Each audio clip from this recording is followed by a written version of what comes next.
Hello viewers, welcome back to the channel. I hope आप सभी लोग ठीक होंगे। और आज की इस वीडियो में मैं डिस्कस करूंगा the fundamental unit of life. So fundamental unit of life जो है वो एक सेल है। तो सेल के बारे में ही हम इस पर्टिकुलर चैप्टर में डिस्कस करेंगे। तो अगर आप मेरे चैनल पे फर्स्ट टाइम आए हैं तो प्लीज़ चैनल को सब्सक्राइब करना बिल्कुल मत भूलिएगा। और आप मुझे इंस्टाग्राम और फेसबुक पे भी फॉलो कर सकते हैं, जिसका लिंक मैंने अपने डिस्क्रिप्शन बॉक्स में शेयर किया है। तो इसी के साथ अब हम बढ़ते हैं अपने आज के इस चैप्टर पे और जानते हैं कि ये फंडामेंटल यूनिट ऑफ लाइफ होती क्या है।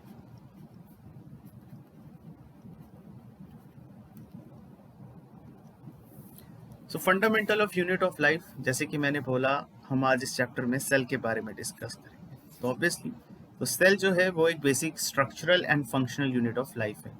Structural and functional unit of life है। तो जो सेल है वो सारे के सारे लिविंग ऑर्गेनिजम्स में प्रेजेंट है। लिविंग ऑर्गेनिज्म जैसे कि हम बोले माइक्रो ऑर्गेनिज्म में हम बैक्टीरिया एग्जांपल ले सकते हैं, अमीबा का एग्जांपल ले सकते हैं। तो ये सारे के सारे लिविंग ऑर्गेनिज्म है जिसमें सेल एक स्ट्रक्चर प्रेजेंट है। उसी के साथ प्लांट्स के मल्टी सेल्यूलर या यूनिसेल्यूलर ऑर्गेनिजम्स हैं, उनमें भी सेल प्रेजेंट है।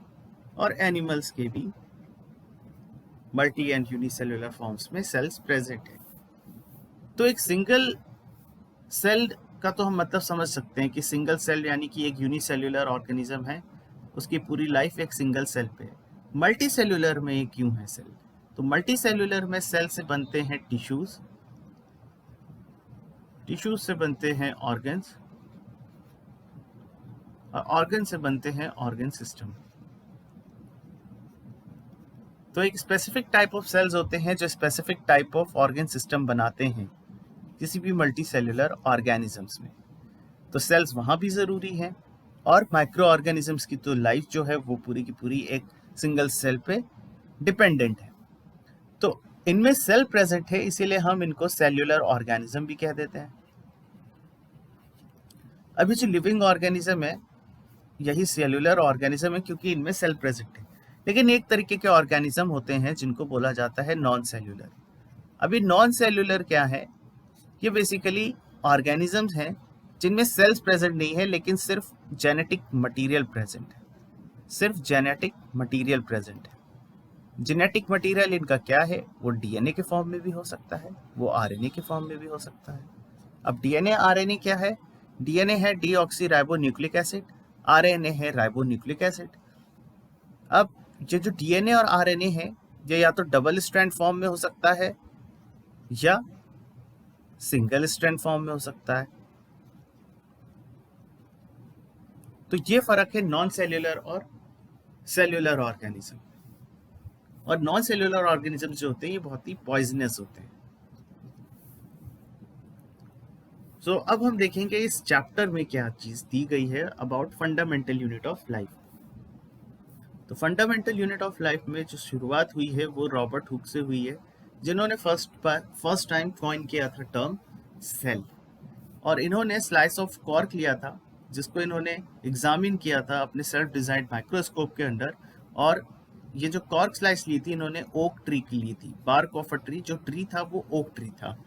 अब उन्होंने देखा माइक्रोस्कोप के अंडर कि जो कॉर्क सेल है उसका स्ट्रक्चर जो है वो कुछ हनी कोम लाइक है। उसका स्ट्रक्चर जो है वो कुछ हनी कोम लाइक है, कुछ इस तरीके से, कुछ इस तरीके से। तो इन्होंने इन कंपार्टमेंट्स को नाम दे दिया। इन कंपार्टमेंट्स को नाम क्या दिया? सेल। सेल एक लैटिन वर्ड है जिसका मीनिंग होता है लिटिल रूम।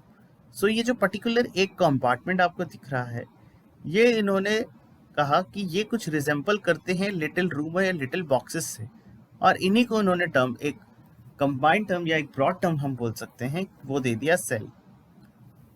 सो सेल का टर्म जो था वो इस तरीके से कॉइन हुआ था first time bye Robert hook. अब यहाँ पे आप एक एक्टिविटी देख सकते हैं जिसमें सेल ऑफ एन ऑनियन पील दिखा रहे हैं। और इसमें दिखा रहे हैं कि जो सेल है, आप देख सकते हैं ये सेल है और सेल के अंदर जो डॉटेड है सेंटर में, ये है न्यूक्लियस। तो न्यूक्लियस का बहुत इंपॉर्टेंट रोल होता है एक सेल में। जिन पर्टिकुलर ऑर्गेनिजम्स में सेल्स के अंदर न्यूक्लियस प्रेजेंट होती है, और इसी के बेसिस पे हम डिफ्रेंशिएट करते हैं प्रोकैरियोटिक और यूकैरियोटिक्स के बीच में।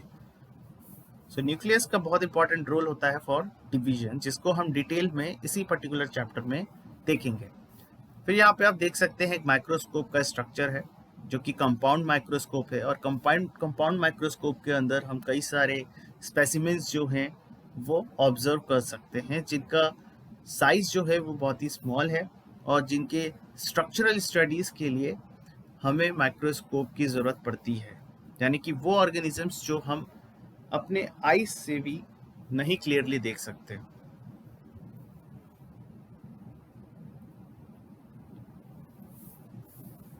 नाउ अब हम बात करेंगे स्ट्रक्चर्स के बारे में। हमने एक कॉमन सी चीज देख तो ली कि लिविंग ऑर्गेनिजम्स में सेल है, लिविंग ऑर्गेनिजम्स में सेल है। लेकिन जो ये लिविंग ऑर्गेनिजम्स में सेल हैं, चाहे वो माइक्रो ऑर्गेनिज्म हो, चाहे वो प्लांट हो, चाहे वो एनिमल्स हो, इनके स्ट्रक्चर्स डिफरेंट होते हैं। कुछ कॉम्पोजिशंस इनके सेम हो सकते हैं, लेकिन ब्रॉडली अगर हम कैटेगराइज करें तो ये बहुत अलग होते हैं। और एक सिंपल डिफरेंशिएट अगर हम इनको करें तो हम स्ट्रक्चर्स के बेसिस पे कर सकते हैं, माइक्रो ऑर्गेनिज्म को प्लांट से, प्लांट्स को एनिमल से। और मल्टी सेल्यूलर ऑर्गेनिज्म में भी अगर हम देखें तो मल्टी सेल्यूलर ऑर्गेनिजम्स में भी हम एक स्पेसिफिक टाइप ऑफ सेल्स जो ऑर्गन सिस्टम बना रहे हैं, वो सेल्स डिफरेंट हो सकते हैं एक दूसरे पर्टिकुलर टाइप ऑफ सेल से जो कि एक दूसरे ऑर्गन को फंक्शनल बना रहे हैं या ऑर्गन सिस्टम बना रहे हैं।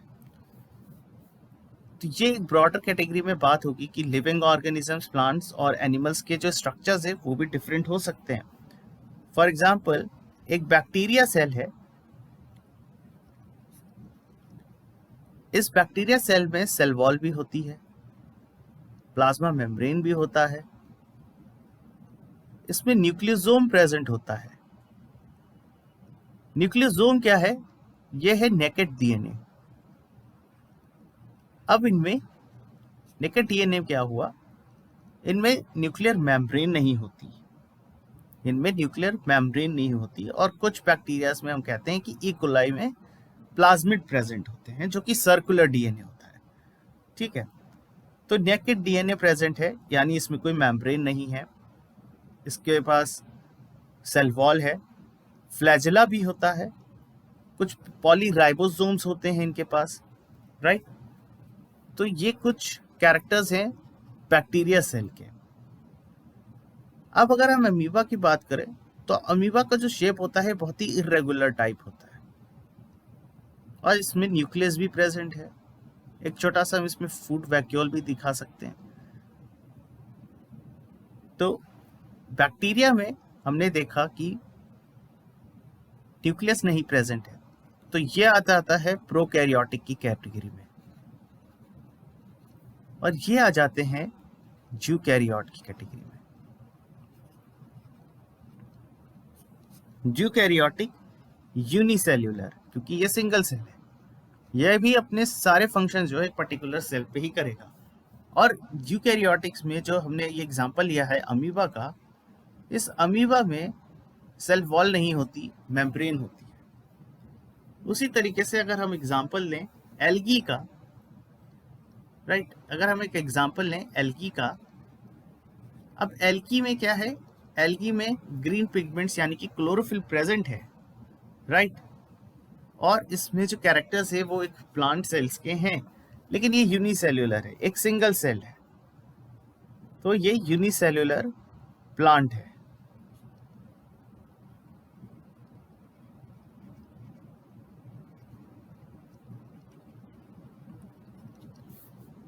ये तो हो गई एक लोअर कैटेगरी पे बात। अगर हम हायर कैटेगरी में भी देखें, एक बड़े ट्री की बात करें, तो उसमें जो है वो स्पेसिफिक टाइप ऑफ सेल्स होते हैं for food transportation, for water transportation, for photosynthesis purposes, right.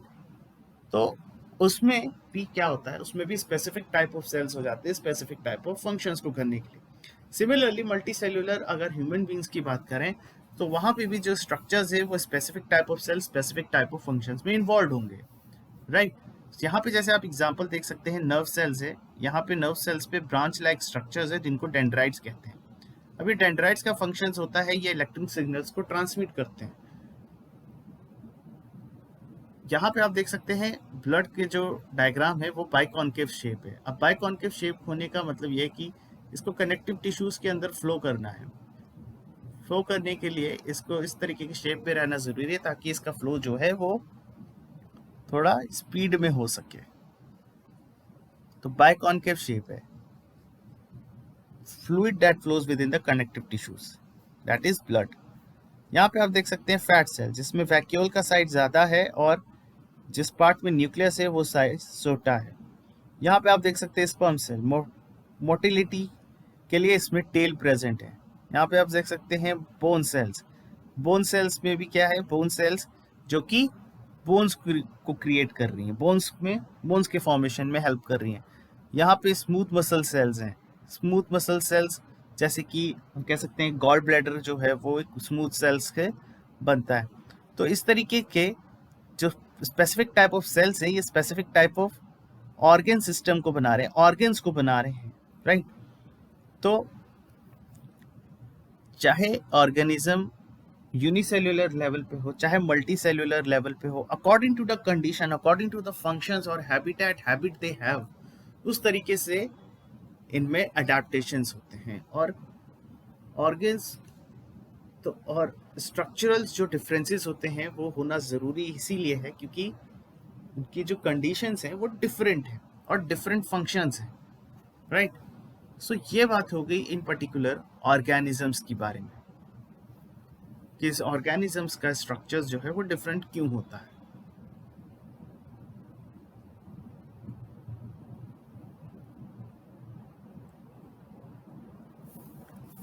अब यहाँ पे ये जो आप देख रहे हैं cells were first discovered by Robert Hooke, ये एक पर्टिकुलर जो चार्ट है ये आपके लिए बहुत इंपॉर्टेंट होने वाला है क्योंकि इसमें जो है वो डिस्कवरीज के बारे में दिया गया है कि किसने क्या चीज़ फाइंड किया था। तो रॉबर्ट हुक का हमने देखा था कि सेल को इन्होंने कॉइन किया था with the help of primitive microscope. Leeuwenhoek इन्होंने क्या किया, इन्होंने देखा कि फ्री लिविंग सेल्स इन पॉन्ड वाटर, और लिवेनहॉक को फादर ऑफ माइक्रोबायोलॉजी भी कहा जाता है। रॉबर्ट ब्राउन जिन्होंने न्यूक्लियस बताया था, परकिंजे जिन्होंने protoplasm fluid substance of the cell.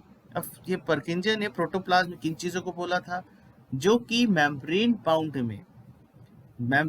Bound cell में जो फ्लूइड है वो एक तो साइटोप्लाज्म है और जो ऑर्गेनेल्स को बाउंड कर रही हैं, जो ऑर्गेनेल्स को बाउंड कर रही हैं उनमें जो फ्लूइड प्रेजेंट है। फॉर एग्जांपल हम एक न्यूक्लियोप्लाज्म का एग्जांपल ले सकते हैं। न्यूक्लियोप्लाज्म है न्यूक्लियस का फ्लूइड जो कि एक डबल मेम्ब्रेन बाउंडेड लेयर के अंदर है। सो न्यूक्लियोप्लाज्म प्लस साइटोप्लाज्म इन्होंने बताया था ये होता है प्रोटोप्लाज्म।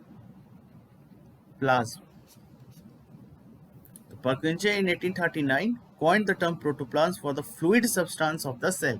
सो सेल के अंदर जो फ्लूइड सब्सटेंस है, अब वो न्यूक्लियोप्लाज्म में हो या सेल के अंदर।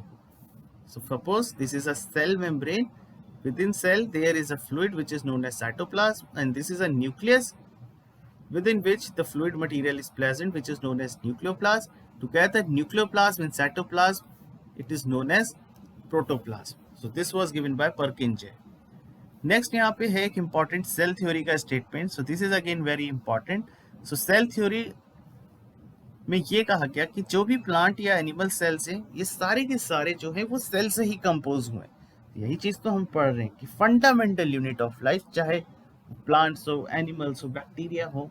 लेकिन यहाँ पे स्लाइडन एंड शॉन के जो हम स्टेटमेंट्स पढ़ते हैं फॉर सेल थ्योरी, उसमें यही कहा है कि प्लांट्स हो चाहे एनिमल्स हो इनका सेम कॉम्पोजिशन है और सेम ओरिजिन है या इनकी सेम बेसिक यूनिट है और उसको बोला जाता है सेल।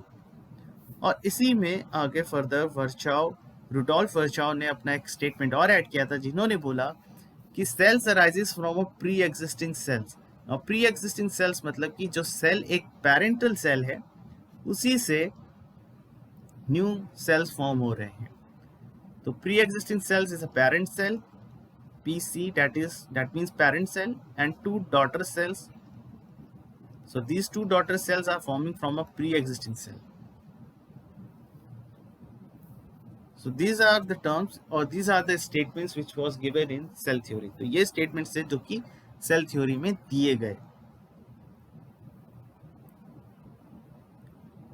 आई होप आप लोगों को यहाँ तक चीज़ें क्लियर होंगी। अगर आपको कोई डाउट होगा तो प्लीज़ उसे कमेंट सेक्शन में ज़रूर लिखिएगा, और वीडियो अगर अच्छी लग रही हो तो लाइक शेयर सब्सक्राइब भी करते रहिएगा। नाउ अब हम यहाँ पे इस पर्टिकुलर पार्ट में देखेंगे कि जो सेल है वो किस तरीके से बनता है, या हम ये भी पढ़ेंगे कि structure of organisation of cell क्या है। तो यहाँ पे आप देख पा रहे हैं कि जो सेल है इसका एक कॉम्पोजिशन है जो कि हर सेल में प्रेजेंट है, या हम कहते हैं 3 फीचर्स जो हैं वो हर सेल में प्रेजेंट है, जैसे कि plasma membrane, nucleus and cytoplasm. हमने देखा न्यूक्लियस जो है वो बैक्टीरिया में ट्रू न्यूक्लियस नहीं प्रेजेंट है, लेकिन न्यूक्लियोसोम तो है जिसकी वजह से वो डिवाइड कर रहा है। Cytoplasm, we have seen that the fluid that is present within the cell. हमने प्लाज्मा मेम्ब्रेन भी देखा, जो प्लाज्मा मेम्ब्रेन जो बाउंड कर रही है एक सेल को। So these are the 3 common features of every cell. So ये 3 फीचर्स जो है वो हर सेल में प्रेजेंट होता है।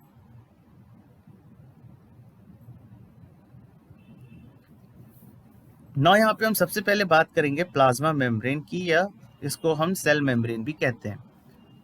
नाउ प्लाज्मा मेम्ब्रेन क्या है? ये एक आउटर कवरिंग है ऑफ अ सेल, ठीक है। एक सिंपल सा स्ट्रक्चर समझ लेते हैं। ये एक डबल मेम्ब्रेन लेयर होती है जो कि प्रोटेक्ट करती है लिविंग ऑर्गेनिज्म को। ये इसको बोला जाता है इसका पोलर हेड, और ये होती है इसका टेल पार्ट जो कि नॉन पोलर हैंड है, नॉन पोलर टेल। इसी तरीके से ये पूरी कवरिंग रहती है सेल की, इसी तरीके से पूरी तरीके से ये इस तरीके से फॉर्म्ड होता है, जिसके अंदर cytoplasm and other organelles are present. तो ये जो पोलर हेड है एक एक्सटर्नल इन्वायरमेंट से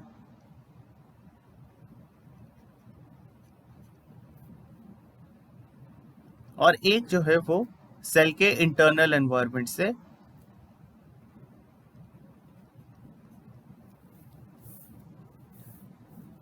एक पोलर हेड जो है एक एक्सटर्नल एनवायरनमेंट की तरफ है, और एक जो इसका पोलर हेड है वो इंटरनल एनवायरनमेंट ऑफ सेल जो है उसकी तरफ है। अब ये प्लाज्मा मेम्ब्रेन काम क्या करता है? अब प्लाज्मा मेम्ब्रेन का जो रोल है वो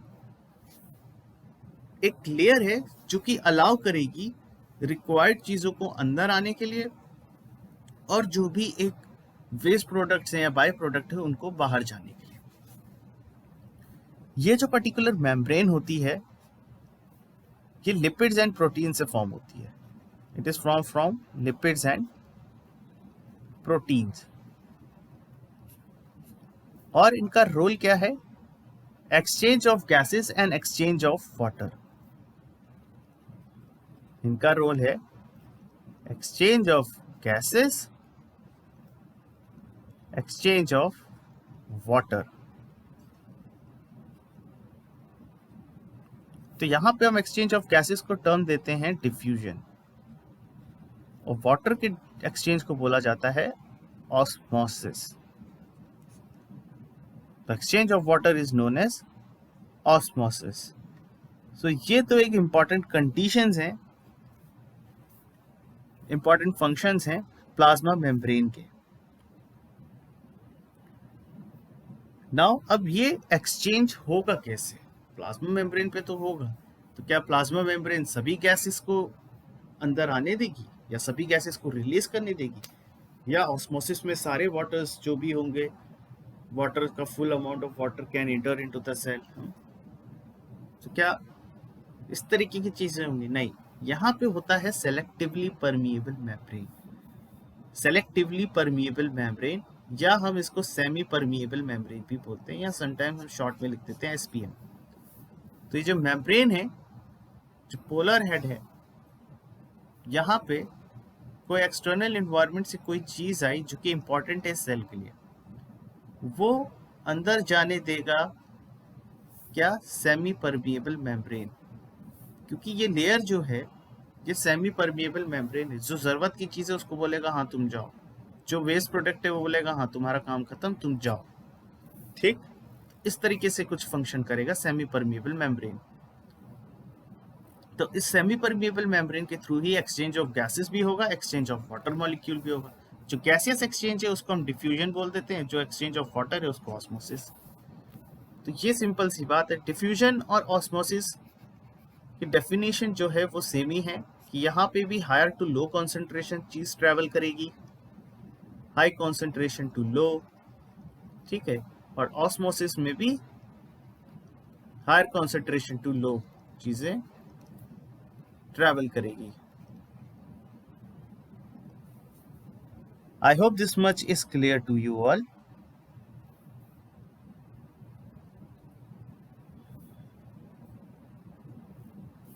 नाउ हम एक डिफ्यूजन के पर्सपेक्टिव से चीजों को समझने की कोशिश करते हैं। एक सेल है, अब ह्यूमन सेल है,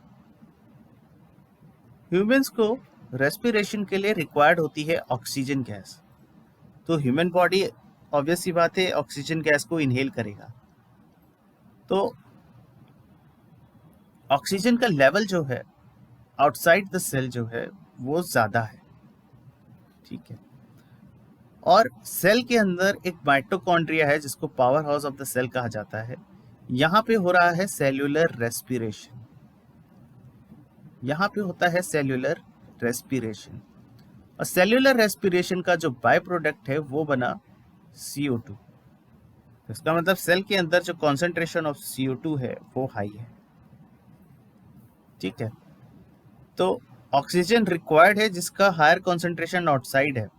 सेल को वो ऑक्सीजन चाहिए क्योंकि उसको सेल्यूलर रेस्पिरेशन करना है, एटीपी फॉर्म करना है, राइट। तो higher to low oxygen travel करेगी from external environment towards cell, जहाँ पे ऑक्सीजन की मात्रा लो है। सेल के अंदर CO2 की मात्रा जो है वो ज्यादा है क्योंकि ये बाय प्रोडक्ट जो ऑक्सीजन एनर्जी लेके और एटीपी फॉर्म हुआ है उसमें जो बाय प्रोडक्ट बना वो है CO2, और ये CO2 का कॉन्सेंट्रेशन सेल के अंदर ज्यादा है, तो सेल के अंदर से ये जाएगा बाहर। तो CO2 होगा रिलीज, ऑक्सीजन होगा इन, ऑक्सीजन होगा इनहेल, CO2 होगा एक्सहेल। तो एक्सहेल करने में CO2 का concentration high to low, oxygen का concentration high to low from outside to inside जब इनहेल करेगा। सो यही एक सिंपल सा कॉन्सेप्ट है अबाउट डिफ्यूजन। और ये डिफ्यूजन हो कहाँ पे रहा है? एट सेमी परमिएबल मेम्ब्रेन और प्लाज्मा मेम्ब्रेन। यानी प्लाज्मा मेम्ब्रेन जो है उसने देखा ऑक्सीजन रिक्वायर्ड है, रिक्वायर्ड गैस है, तो इसको ले गया अंदर, CO2 वेस्ट है, इसको कर दिया exhale. I hope this much is clear to you all. अगर वीडियो पसंद आ रहा है तो लाइक शेयर भी करते रहिएगा। आगे अब हम लोग देखते हैं ऑस्मोसिस के बारे में। आपने देखा ऑस्मोसिस में भी क्या हो रहा है, जो वाटर है वो ट्रेवल कर रहा है अपने हायर टू लोअर कॉन्सेंट्रेशन। तो ऑस्मोसिस में हम यहाँ पे 3 कंडीशन पढ़ते हैं। एक होता है हाइपोटोनिक, एक होता है आइसोटोनिक, एक होता है हाइपरटोनिक सॉल्यूशन। इसको सिंपल भाषा में समझते हैं कि ये कहना क्या चाहता है। हाइपोटोनिक कंडीशन में हम अगर देखें तो एक बीकर है, इस बीकर में पानी है और इस बीकर के अंदर हमने रख दिया एक सेल, इस बीकर के अंदर हमने रख दिया सेल। अब ये जो बीकर है और इसमें जो मीडियम का हमने जो सोल्यूशन बनाया, इसमें वाटर का कॉन्सेंट्रेशन ज़्यादा है, इसमें वाटर का कॉन्सेंट्रेशन ज़्यादा है और सेल के अंदर लो कॉन्सेंट्रेशन है। तो क्या होगा, जो वाटर है वो तेजी से इस सेल के रिक्वायरमेंट को फुलफिल करने के लिए तेजी से इसमें एंटर करेगा। ठीक है, वाटर है that will start moving inside the cell, और जितनी तेजी से ये सेल के अंदर पानी जाएगा उतनी स्लो रेट से ये बाहर निकलेगा। तो पानी के अंदर जाने को कहा जाता है एंडोस्मोसिस, और रिलीज आउट होने को कहा जाता है एक्सोस्मोसिस। सो एंडोस्मोसिस जो है वो ज्यादा तेज से होगी देन एक्सोस्मोसिस। तो कंडीशन में क्या हो जाएगा, जो सेल है वो स्वेल करने लगेगा, तो सेल है वो स्वेल कर जाएगा। तो यहाँ पे रिजल्ट क्या हो जाएगा, हाइपोटोनिक सॉल्यूशन में सेल विल स्वेल। अब एक कंडीशन है, एक प्लांट, एक बीकर में हमने हाइपोटोनिक सॉल्यूशन के एग्जांपल्स ले रहे हैं। एक high concentration of water medium में हमने एक प्लांट सेल रखा, और एक high water condition, high water medium में, high concentration of water medium में हमने एक एनिमल सेल को प्लेस किया। अब दोनों स्वेल होंगे, इस केस में हमने देखा है यहाँ पे सेल विल स्वेल। तो ये प्लांट सेल है, ये एनिमल सेल है, इनमें से कौन सा वो सेल है जो कि बर्स्ट नहीं करेगा? क्या वो प्लांट सेल होगा, क्या वो एनिमल सेल होगा? इस क्वेश्चन का आंसर आप मुझे कमेंट सेक्शन में लिख के जरूर बताइएगा। और अगर आपको नहीं आता होगा या आपका डाउट होगा, आपका आंसर गलत होगा, तो मैं वहां पे उसको रिस्पॉन्स करूंगा और करेक्ट करूंगा। तो ये आपके ऊपर है कि आपको बताना है कि इनमें से कौन सा सेल जो है वो बर्स्ट हो जाएगा जब वो स्वेल करने लगेगा for hypotonic case. Now next हम देखेंगे about isotonic solution. Isotonic solutions वो सॉल्यूशन होते हैं जिसमें वाटर का medium, water concentration in medium और water concentration within cell दोनों जो है वो बराबर होते हैं।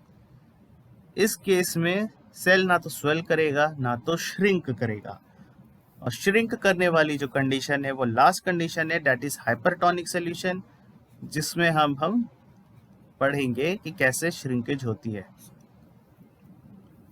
नाउ हाइपरटोनिक सॉल्यूशन, इन हाइपरटोनिक सॉल्यूशन क्या होगा कि एक बीकर है, इसमें जो वाटर का कॉन्सेंट्रेशन है वो कम है और सेल में जो वाटर कॉन्सेंट्रेशन है वो ज्यादा है। एक चीज मैं यहाँ पे कहना चाहूंगा, ये जो हाइपो टर्म है या हाइपर टर्म है, ये हाइपो और हाइपर टर्म जो है ये एसोसिएटेड है कि कितना कंसंट्रेशन ऑफ वाटर जो है वो सेल के अंदर प्रेजेंट है, ये मीडियम के कंसंट्रेशन से रिलेटेड नहीं है। ये हाइपोटोनिक आप यहाँ पे देख सकते हैं कि सेल का कंसंट्रेशन कम है, मीडियम का कंसंट्रेशन ज्यादा है। तो ये टर्मिनोलॉजीज जो है यहाँ पे वो सेल्स के पर्सपेक्टिव से है। तो यहाँ पे अब हम देखेंगे हाइपोटोनिक सोल्यूशन, और इसमें हम देख सकते हैं कि सेल जो है वो पानी के मीडियम में है, एक मीडियम पानी के मीडियम में है जिसमें सेल जो है उसमें कॉन्सेंट्रेशन ऑफ वाटर ज्यादा है, सेल के अंदर वाटर कंसंट्रेशन ज्यादा है और मीडियम में जो है वो लो है। तो यहाँ पे क्या कंडीशन होगी, यहाँ पे जितनी तेजी से पानी यहाँ से निकलेगा सेल से through semi permeable membrane into the medium, उतनी स्लो स्पीड से पानी एंटर करेगा इस सेल में। तो सेल कुछ टाइम के बाद क्या हो जाएगा, जो सेल है वो हो जाएगा श्रिंक।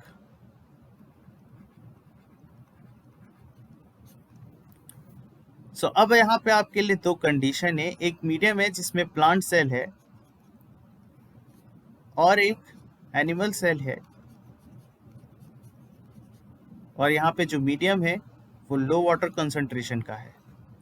अब इसमें से आपको ये बताना है कि प्लांट सेल में या एनिमल सेल में किस में प्लाज्मोलिसिस होगी।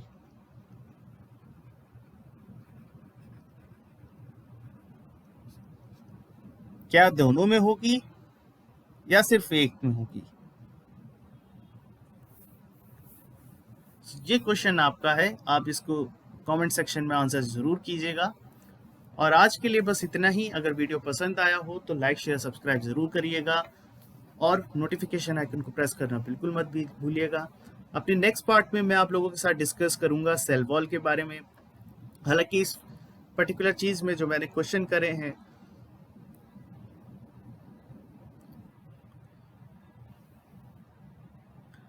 हालांकि यहाँ पे जो मैंने आपसे क्वेश्चन करे हैं वो कुछ सेल वॉल के कॉन्सेप्ट से ही रिलेटेड है। अब आपको फाइंड करना है यहाँ पे ये आंसर, और हम लोग आगे डिस्कस करेंगे कि सेल वॉल में क्या चीज़ें हैं, और साथ ही साथ और भी जो अदर ऑर्गेनेल्स हैं उनके बारे में हम लोग डिस्कस करेंगे। So thank you for watching, stay safe, stay healthy.